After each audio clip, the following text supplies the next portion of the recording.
Je vais vous résumer ce livre, la méthode Change ma vie, une méthode pour créer une vie extraordinaire qui nous ressemble, celle dans laquelle on se réveille le matin en se disant « j'adore ma vie et c'est pas fini ». Et pour ça, entre autres, on va voir les clés pour mieux gérer nos émotions. C'est une édition de mai 2024 de 350 pages, écrite par Clotilde Dussoulier, qui est master coach certifié de formation scientifique. Et à 30 ans, à son deuxième enfant, elle avait atteint les limites de sa gestion émotionnelle. Son quotidien n'était plus qu'une suite d'obligations et de cases à cocher. Elle a eu besoin de clés pour retrouver le pouvoir et la liberté dans sa propre existence. Puis elle a eu envie de partager, avec entre autres à partir de 2017, un podcast qui s'appelle Change ma vie, où tous les jeudis elle publie un épisode. Je les suis quasiment depuis le début, et j'apprécie beaucoup sa démarche de partage, et la finesse et l'intelligence des informations qu'elle peut y mettre. Alors voici la table des matières. On va retrouver l'approche Change ma vie, puis on va parler de cette vie extraordinaire. On va s'attacher à comprendre comment on fonctionne à travers nos pensées et nos émotions. Puis enfin, on fera un pacte avec nous-mêmes de manière assez précise pour se mettre en mouvement vers une vie qui nous corresponde vraiment, en sachant faire preuve parfois de fierté et de bien gérer nos émotions. C'est la partie la plus détaillée pour bien avoir des outils par rapport à cette gestion émotionnelle. Je m'arrêterai ici pour la première partie.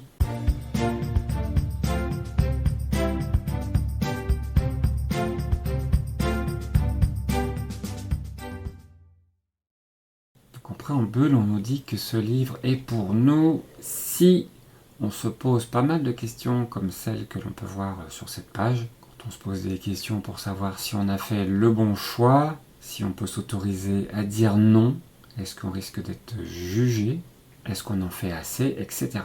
Surtout que vu les partages hyper positifs, on se rend compte que dans les films et les réseaux sociaux, tout le monde y arrive. Et on se dit pourquoi ça coince pour nous, pourquoi on est anxieux, etc. Et le pire, c'est qu'on a le sentiment d'avoir fait tout ce qu'on nous avait dit de faire. Et se poser des questions est une excellente chose à condition de se poser les bonnes questions.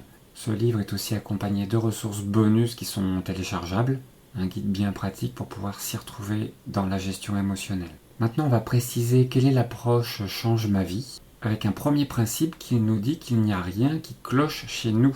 On a probablement tous besoin d'un peu d'aide pour se souvenir que l'on est déjà une personne formidable. Deuxième principe, on va encourager notre croissance, développer l'envie d'aller plus loin, de se mettre en mouvement vers quelque chose de plus grand ou de différent ou de nouveau.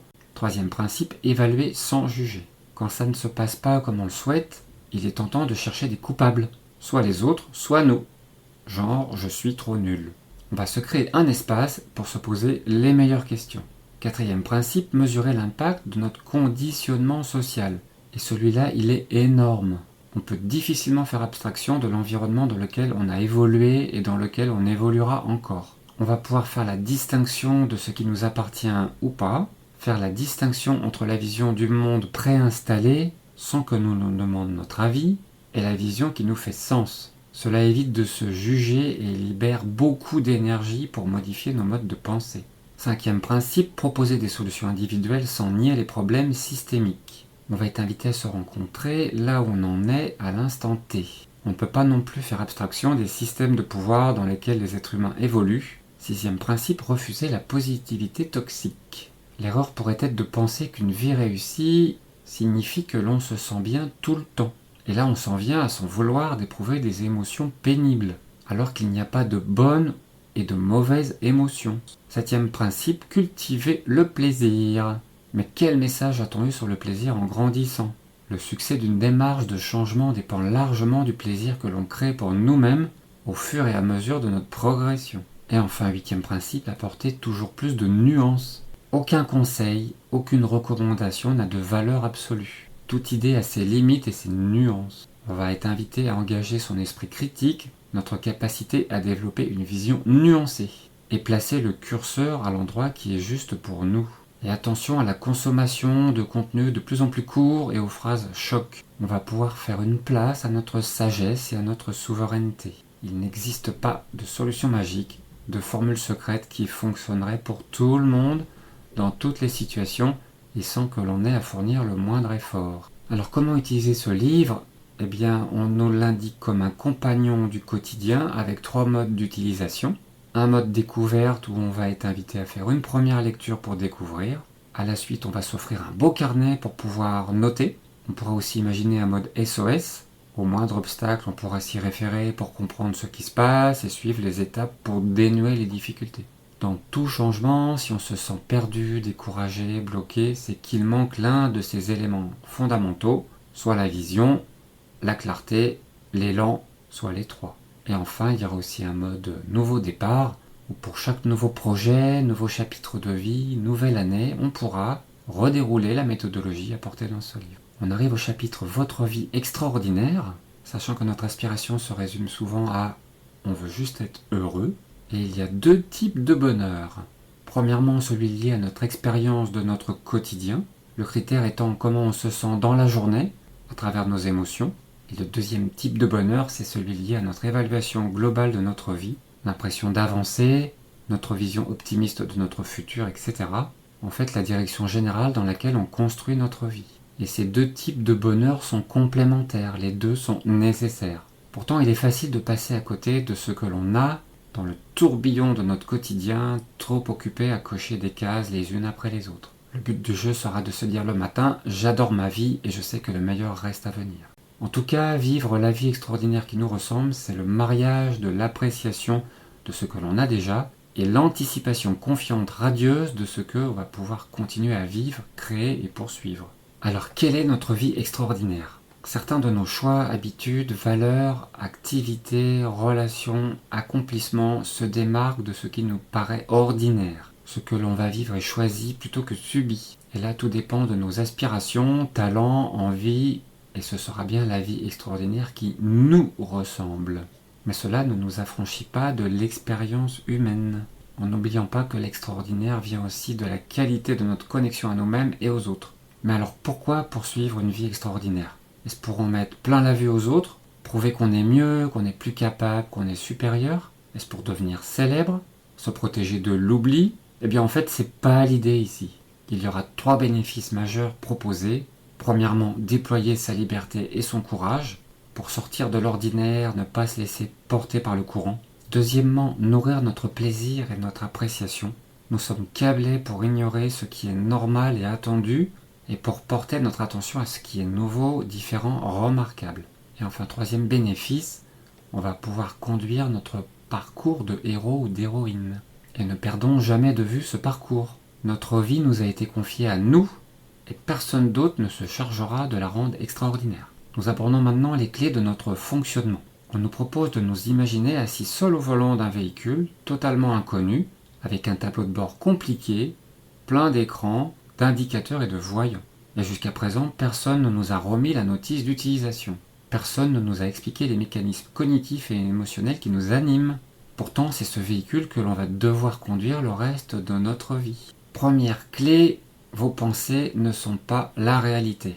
On formule des dizaines de milliers de pensées durant une journée. Ces pensées vont de la crainte à ne pas avoir le temps de tout faire, un sentiment diffus de culpabilité, une inquiétude chronique sur notre apparence physique ou sur notre santé, et plein d'autres pensées liées à des événements extérieurs. Et notre système cognitif a pour mission de donner du sens à tout ça. Bonjour le boulot. Et le biais de négativité est bien là, toujours à identifier les risques, ce qui pourrait mal se passer, pour attirer notre attention, nous permettre de les éviter. Ça, c'est issu de notre vie sauvage où c'était des conditions de survie. Et ce biais cognitif, entre autres, va raccourcir les pensées pour plus d'efficacité et pour nous éviter de repartir de zéro à chaque fois. Il faudra donc avoir conscience de ces biais cognitifs. En bonus, on va retrouver différents biais comme ça, comme ici le biais de négativité, avec ce fameux verre à moitié vide. Et on nous donne aussi des conseils en nous disant par exemple que quand on a des aspects négatifs qui nous apparaissent, on peut s'entraîner à inventorier un nombre équivalent d'aspects positifs ou favorables. Et dans ce bonus, on parlera aussi du biais de personnalisation, cette tendance à interpréter les événements en lien avec soi et à penser systématiquement qu'on a une responsabilité dans ce qui se passe à l'extérieur de soi. Nous avons aussi le biais de généralisation, qui cherche à se créer une vision du monde simple, construite sur des certitudes. Nous avons aussi le biais de confirmation, celui qui nous conduit à chercher, interpréter, privilégier et se souvenir des informations qui confirment nos croyances ou hypothèses préexistantes. Puis nous avons le biais d'engagement, Notre attachement à nos décisions passées et nous conduit à poursuivre dans la même direction, même quand nous avons des raisons de penser que c'est une erreur. Puis nous avons le biais rétrospectif, celui qui a tendance à revisiter des événements passés en les voyant comme plus prévisibles qu'ils ne l'étaient réellement. Une fois que les événements se sont déroulés, on a tendance à croire qu'il aurait été facile de les prévoir ou les anticiper, voire même affirmer qu'on le savait bien. Et nous avons enfin l'aversion à la perte, cette tendance à préférer éviter de perdre ce qu'on a plutôt que d'attirer une chose de valeur équivalente. Voilà, on doit se rappeler que nos pensées sont influencées par un système de pensée personnel que l'on a construit depuis notre naissance, à travers notre entourage, nos expériences, etc. Clé numéro 2, nos pensées créent nos émotions. Et tout ça va conduire à notre météo intérieure, une dimension fondamentale de notre expérience humaine. Nos émotions sont si déterminantes dans notre expérience de vie qu'elles guident en sous-marin toutes nos décisions et toutes nos actions, et même nos micro-décisions. Le but étant de nous faire accéder aux émotions que l'on aime ressentir et éviter les autres. On pense à tort que c'est ce qui se passe autour de nous qui nous cause nos émotions. Toujours ce système de coupable ou d'excuse. Cela nous place à la merci des événements et des personnes qui nous entourent. Et mécaniquement, on va chercher à contrôler les événements et les personnes qui nous entourent. Et quand évidemment ça échoue, on sera en colère et frustré, puisque c'est de leur faute, on va pouvoir ruminer, etc. On pourra aussi développer un sentiment d'impuissance. Donc on pourra se mettre un petit post-it sur le frigidaire, avec cette phrase qui dit « Ce qui détermine nos émotions, ce sont nos pensées au sujet des circonstances qui nous sont extérieures. » Une émotion sera traduite en ressenti physique de l'interprétation cognitive de ce qu'il se passe autour ou à l'intérieur de nous. Et bien sûr, pour tout arranger, à tout moment, on n'a pas une pensée unique au sujet des circonstances, mais plusieurs en même temps. Donc gérer ce cocktail d'émotions est vraiment complexe. En bonus, on va retrouver cette association entre pensée et émotion. On va parcourir 100 émotions et les pensées qui peuvent les créer. Et on va être invité à écrire quelles sont les 3 émotions de la liste que l'on ressent le plus souvent dans notre quotidien et quelles sont les pensées qui les créent pour nous. Et à travers ces exercices, on va pouvoir affûter notre capacité à identifier nos pensées et nos émotions associées. Car cela demande de l'entraînement et ça pourra nous amener à mieux comprendre notre météo intérieure. Troisième clé, nos émotions sont le carburant de nos actions. Nos émotions servent à diriger nos actions en fonction du sens donné à telle ou telle situation. Émotion vient du latin motion, qui veut tout simplement dire mouvement. L'idée sera de pouvoir agir de la façon la plus appropriée. Par exemple, la colère. Si quelqu'un prend quelque chose qui est à nous, que ce soit un vol, nous prendre notre place de parking, ou plus symbolique, par exemple quand on nous coupe la parole, eh bien cette colère sera une émotion énergisante qui nous met en tension, on est prêt à bondir, et dans le cadre de notre évolution, c'était très utile pour protéger nos acquis. Mais comme dans notre société on condamne la violence, y compris verbale, on a appris à contenir la colère, voire à la réprimer totalement, quitte à la retourner contre nous. Voilà, comme à pas mal d'endroits dans ce livre, on est invité à prendre notre carnet. Ici, on va être invité à repérer dans toutes sortes de situations le cycle pensée, émotion, action. Et ça pourra nous donner une clarté incroyable, comprendre pourquoi on se sent comme ça, ou on fait ci ou ça. Quatrième clé, nous pouvons diriger nos pensées. On peut décider ce que l'on veut penser, et oui. Une fois que pensée toute faite a jailli, on n'a aucune obligation d'y adhérer ni de l'entretenir. On est invité à choisir un autre angle de vue, sans non plus raconter des histoires. Puis on passe à l'outil flot de pensée. Pour l'auteur, c'est une pratique de base que l'on peut faire n'importe quand, en écrivant les pensées qui arrivent. Ça sera très utile pour une prise de conscience, prendre conscience de ce qui occupe nos pensées. Ça sera aussi utile pour observer nos pensées, nous aider à prendre du recul, sachant que noter permet déjà une première prise de distance. Et enfin, une autre utilité, on pourra avoir plus de clarté. Comme en général on pense à 10 choses en même temps, le flot de pensée permet de faire retomber ce foisonnement de pensée et pourra aussi nous aider à identifier quels sont les sujets majeurs. Puis on aborde la notion de succès. Effectivement, c'est quoi le succès ? On va pouvoir prendre notre carnet et se représenter en esprit le concept du succès. Ces représentations sont le résultat de la multitude de messages explicites et implicites que l'on a reçus depuis notre enfance. Ces messages qui disent « si tu veux qu'on t'aime, si tu veux avoir ta place, si tu veux être en sécurité, etc. etc. voilà ce qu'il faut que tu fasses ». Toujours cette fameuse acceptation par le groupe. Et afin de créer la vie extraordinaire qui nous ressemble, il va falloir prendre le risque de déplaire, de décevoir, de perdre son statut, pour poursuivre ce qui a le plus de sens et de valeur pour nous. Puis nous arrivons au chapitre Votre pacte avec vous-même, avec ce paragraphe, comment être notre meilleur allié. Imaginons deux personnes qui se lancent ensemble dans une aventure, que ce soit un voyage, une collaboration, un mariage, etc. Le succès reposera très largement sur leur capacité à échanger en amont. Est-ce qu'ils ont des attentes compatibles, des engagements clairs, une approche constructive pour régler les problèmes inévitables qui vont se proposer à eux? On est tous d'accord avec ça, mais avons-nous pensé à le faire entre nous et nous? Eh bien, on va voir comment nouer un pacte avec nous-mêmes. Déjà, on va être invité à moduler notre discours intérieur. En effet, notre discours intérieur a un impact direct sur comment on se sent. Cela colore notre expérience tout entière. Et tout aussi important, le ton et la teneur de notre discours intérieur et les émotions qu'il suscite en nous qui déterminent ce dont nous nous montrons capables. On nous proposera 4 étapes pour améliorer notre discours intérieur. Premièrement, observer. Au fil de la journée, on fera des pauses régulières pour observer nos pensées, en se demandant par exemple qu'est-ce que je suis en train de dire sur moi. Deuxième étape, on va évaluer, se poser la question quand je me dis ça, comment est-ce que je me sens et qu'est-ce que je fais. Troisième étape, on va apprendre à les moduler. Et pour nous aider, on peut être guidé à travers cette idée. Si je devais soutenir ma meilleure amie, l'aider à retrouver son énergie, qu'est-ce que je lui dirais? Et enfin, dernière étape, on va pratiquer.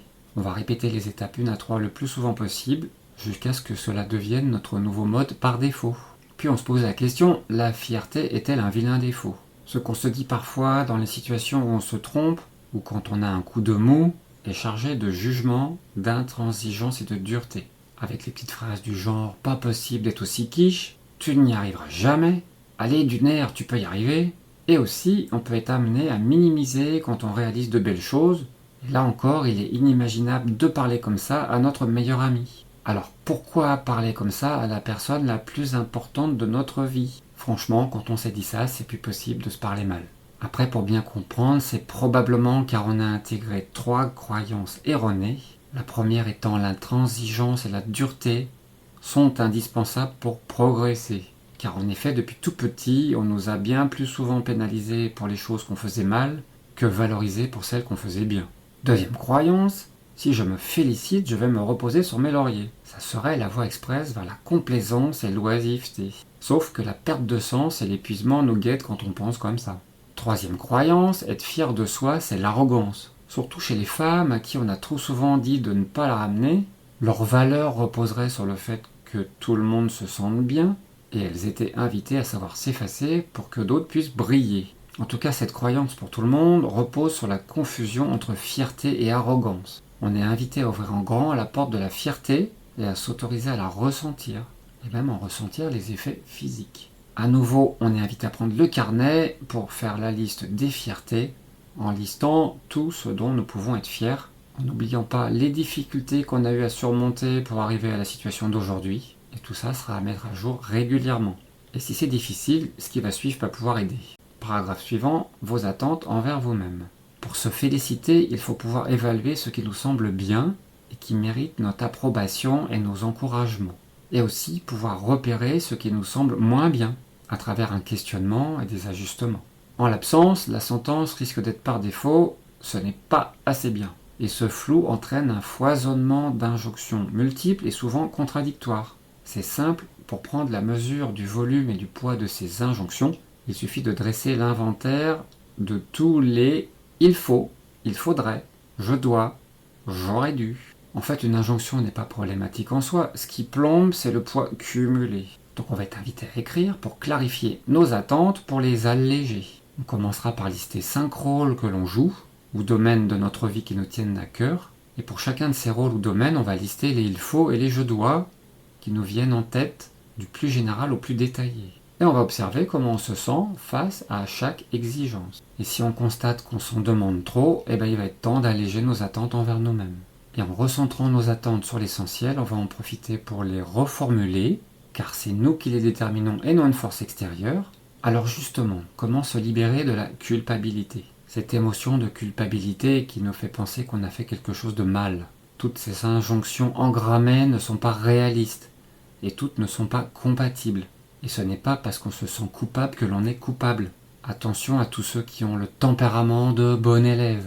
La proposition ici sera de considérer la culpabilité comme un voyant qui s'allume sur notre tableau de bord. Alors première étape, questionner. Qu'est-ce que je pense faire mal dans cette situation?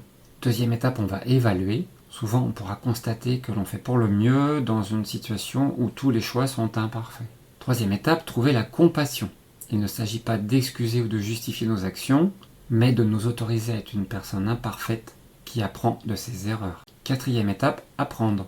De quoi aurons-nous besoin dans la future situation identique pour agir en alignement avec la personne que l'on veut être? Et enfin, cinquième étape, réparer.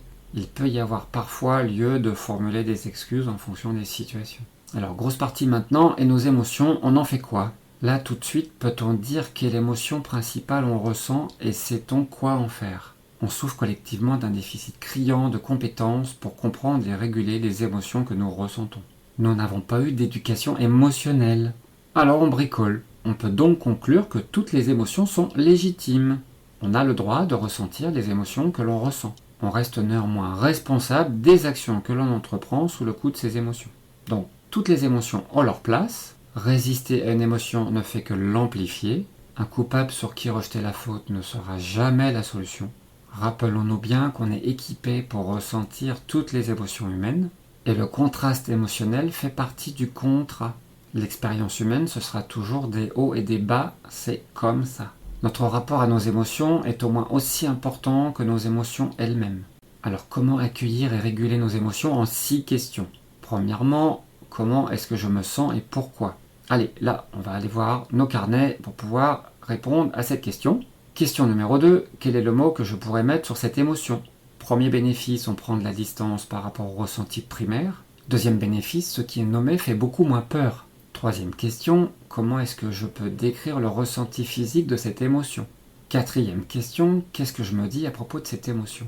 On va pouvoir identifier les pensées associées au ressenti physique de l'émotion pour nous permettre de remarquer si on résiste à l'émotion ou si on se juge de la ressentir. Cinquièmement, quel est le confort physique que je peux m'apporter dans cette émotion? Question 6, quel est le réconfort verbal que je peux m'apporter dans cette émotion? Eh bien, ça sera assez simple en imaginant aider une amie. Et pour finir, on fera le point en se rappelant que l'accueil et la régulation des émotions n'ont pas pour objectif de les faire disparaître ni de nous en débarrasser, mais de les prendre en compte et de les moduler dans leur volume pour qu'elles ne nous entravent pas dans nos décisions et nos actions. Puis on va voir les 5 ingrédients de notre confiance en nous. Déjà, c'est quoi la confiance en soi? Est-ce une foi inébranlable en ses capacités et son jugement? Bien en fait, cela ne peut s'appliquer qu'à des situations que l'on connaît et que l'on maîtrise déjà. La proposition ici, c'est que notre confiance en nous repose sur la relation de confiance que l'on entretient avec nous-mêmes. Et voici 5 ingrédients principaux d'une relation de confiance entre 2 individus à transposer pour une relation avec nous-mêmes. Premier ingrédient, transparence et honnêteté. C'est pouvoir compter sur lui pour nous dire la vérité, même si ce n'est pas le plus facile et le plus confortable. Deuxième ingrédient, la fidélité à nos engagements.